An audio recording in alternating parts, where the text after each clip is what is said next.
In this quick video, I want to discuss the virtues of a good title. And sometimes the title is something we tend to think we can put off till later, or that it's, you know, it'll just happen when it happens, or let's write the paper first and then we'll develop the title. But I want to suggest that the title is a very important part of your work, and that actually trying to articulate a title early on can help you as you do all the front reading that is involved in developing a work, research work. And you're looking at sources, you're watching sources, you're reading sources, and you're forming a hypothesis, an idea of how you are going to develop your paper.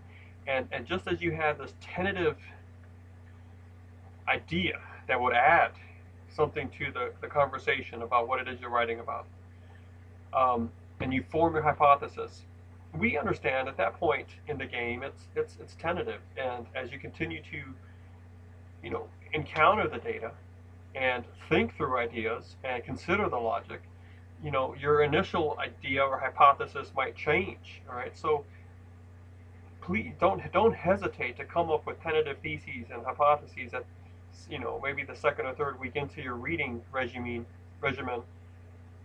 uh, so that it can guide your reading, and then you know allow that to change on you if such a change is necessary, right? Well, the same thing can be applied to titles.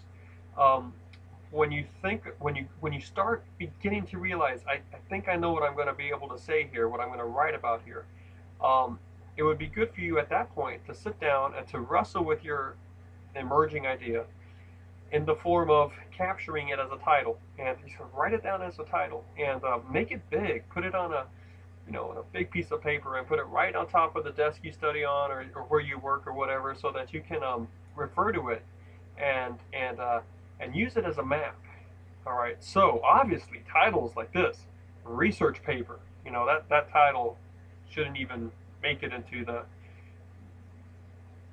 make it to see the light of day, right? Or uh, because you want something that reveals to you what your topic is about, what your focus is on, the specific focus, where you intend to go with it, what is your goal in the paper, what's your main question, maybe hinting towards what your thesis is going to be. Now, good luck with trying to get a title to do all of that, but good titles will do that sort of thing. Will do those sorts of things to the extent they're able to, concerning the length or whatever you let them have. So I encourage you to reestablish the notion of a title as being something worth spending time on and crafting multiple times, as a draft of a title, and then have it guide you into your next stage of reading and thinking, and then maybe tweak the draft as your idea solidifies, gels, and rewrite it, re-examine it, keep it in the forefront as you continue on investigating. So, um, I'm pretty big on titles. Now, uh, another thing is they are there. It's an art almost. You should realize though that the model I want you to take for this class, right, is that you're writing work, and you are not writing to me. I mean, we all understand that I'm going to read it and that you are writing to me, but you need to pretend that you're writing to an actual audience that doesn't view you as a college student. They view you as an author. In fact, you're just a name on a page, but they understand that you are writing for the sake of writing about this issue, this topic, and your assumption here is you're writing about something that's relevant. You have something unique to say. It's contributing to the existent literature or ideas out there. So um, the title has an incredible. I mean, it's your handshake with the reader. It's often the first thing the reader is going to ever see of your work, and it many times is the last, unless you know how to craft that title so that you can capture the intention, and so that you can promise with integrity that you have something important to say in the writing. All right, so um, think of what you've done with the databases, for example. You've gotten onto the databases, and you've done keyword searches for your topics and that sort of thing, and you've pulled up. You haven't looked at all of these probably, but I'm sure you pulled up 15,000 hits on something, or if you did Ohio Link, but maybe, or let's just say 300 titles.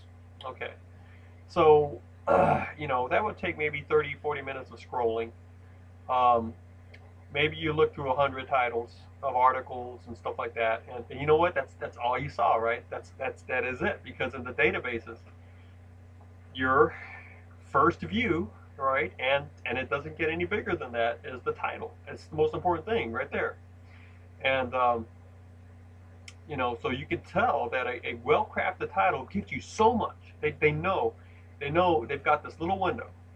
If you are a fellow researcher and you're going to maybe use that work that this person has invested so much time and energy and often money, um, they've got this little bit of a window. It's called the result page on a database, and you're gonna skim it as you're skimming others, and they're crafting it with the idea of, if this gets pulled up and this is all that people see, they need to know what I'm looking at, specifically what I'm looking at, how I'm trying to contribute, and if I can give them my thesis, at least in a hint or a nutshell, or a trace of my thesis, that would be even better. So, I encourage you to go to do this next time you are working in the databases, to keep an eye out for titles that obviously have been crafted to work on that level, the level of the first blush, the first view. Okay, so some in my experience working through this stuff, I see titles stand out in various ways, and some of them are from the get-go. They're just flat out interesting because the reader, excuse me, the writer wants to get read. All right, and wants to get read beyond the pale or the scope of people that have to read him or her. So sometimes authors know they're writing to an invested community that needs to stay abreast with a certain very specific arena of research, and whatever gets out there pretty much is going to get read. So at that point, the struggle to craft this multi-purpose and highly effective title tends to go down, because people are going to read it regardless. They're invested in knowing all they can about a certain aspect or a certain discipline or whatever. But if the writer wants to be known beyond his or her discipline and wants to move into the popular arena, maybe the arena of the popular intellectual, the one who speaks to a wide audience about more than just one thing on various levels, will learn how to pick topics that from the get-go are going to be interested to his or her intended audience. So um, I will give you a list of titles to practice with, and I want you to watch in there titles that just jump out. You may not necessarily be interested in this topic at all, but the title is interesting, and you're looking at the title, it's like, I kind of want to read that. I never thought I would ever read something about that, but this title is kind of making me want to read it. So good titles tend to operate on one level of just making, um, sparking an interest in the reader, um, by promising further work, the paper or the article or whatever, that is actually going to be relevant to current concerns. And the title is promising the reader, hey, if you read this article, you're going to get an idea that is that can be applied to multiple situations. And you'll learn something here that is good for this particular case study or whatever, but it also can be applied and extended. So there are titles that will portray the work that they are heading that way, as relevant, as interesting, as concrete and understandable, yet promising a profundity, a complex analysis. That because the title is eminently readable, the reader is already suspecting that he or she's going to be able to read this article and understand it and profit from it. So there are titles that work on that way. Then there are titles that maybe are not so reach out and grab you, because they are so inherently interesting, but are well crafted in that they tell you right off the bat, here's the general title, here's my specific focus, here's the slant I'm taking, here's my goal, and often doing all of that, they sort of hint towards where they are going to land up in terms of an observation or a claim, a major claim, their thesis. Um, and when you run across a title like that, I mean, just reading the title, you can almost say, I know what the paper's going to say already. And the title is 20 words long or something. It's not exactly a very long title, but it's making full use of the allowable conventions. All right, with the two-tiered model and that sort of thing. But it is just packed. And you look at the thing, and you realize I have a mini abstract right here, almost. So those are very functional titles that are much appreciated by other writers in the field or in related fields. And then there are titles that flop.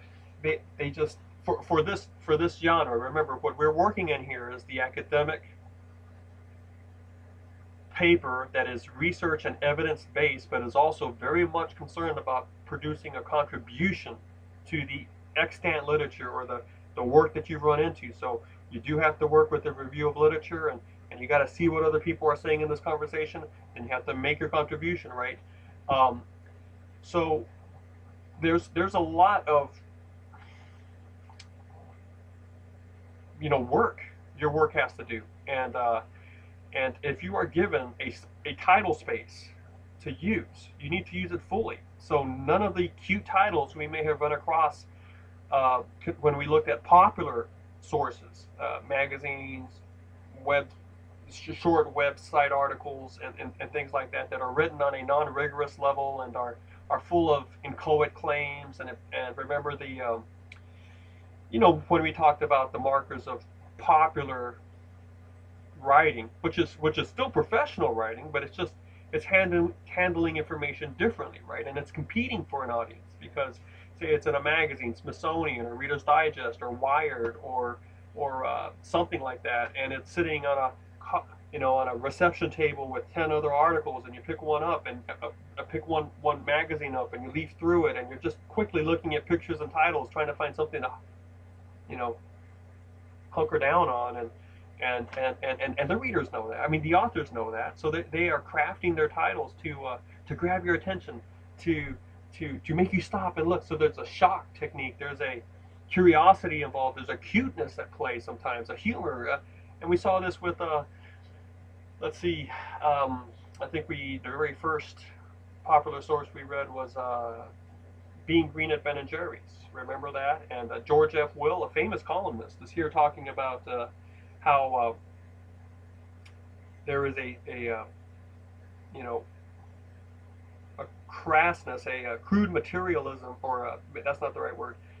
There's policy at play with the environmentalist movement, and how politicians sometimes use it to their own advantage, and they're not are really committed to the environment, but are rather committed to saving their jobs and aligning themselves with whatever wind is the direction, whatever political wind is blowing and concerning the environment.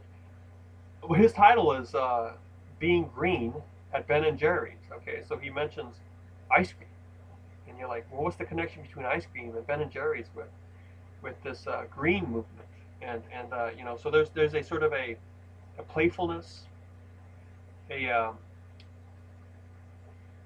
sort of a mystery, a cuteness there, I guess. But it was a very short title, and unless you actually read the whole thing, you never really get what he's saying. So, you know, popular titles are meant to do a different thing. They're not really. They have different sets of rules than the academic titles. So, I would highly suggest that you imitate the academic model that you've been working with and looking at as we looked at our journal, the journal articles we looked at, and try to come up with, try to think through these things, try to recognize the craft that goes into some of these titles, and then try to do this for your own paper. In fact, I would do it as the other assignments I have in tandem with this video. will ask you to do. Let's get this done in the next couple of days. Come up with a title for your paper, even though you probably are a third of the way into it. It will serve as a map. It will remind you of what your thesis is. It will give you the scope within which you need to work, so that if you have all these good ideas, now really that might be that you actually are getting good ideas for 2 or 3 different other papers about the same, and they're straying from your thesis. That title, when you see that title, reminds you, no, no, in this paper, I've got this job to do, and this is a really good insight over here, but it needs its own paper. All right, so one way to really ruin a good paper is to let it kind of get out of hand and include all the good ideas you're having in there, and they don't really unify or work together. So that title will remind you, hey, no, no, this paper, it's all about this for you now. This is what you're doing. This is what you're focusing on. You might have just had another insight, but you can't drag it into this paper because this paper is all about this, and the title is telling you that. So you do need to, let's craft a two-tier title. By the way, the reason I'm focusing on two-tier so much is that it's just a basic assumption, all right?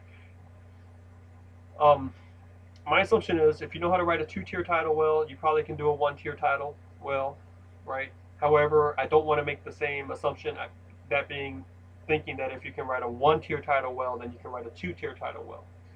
I'd rather have us focus on the more complex monster, and then just assume that the simplified version is something that you can do now.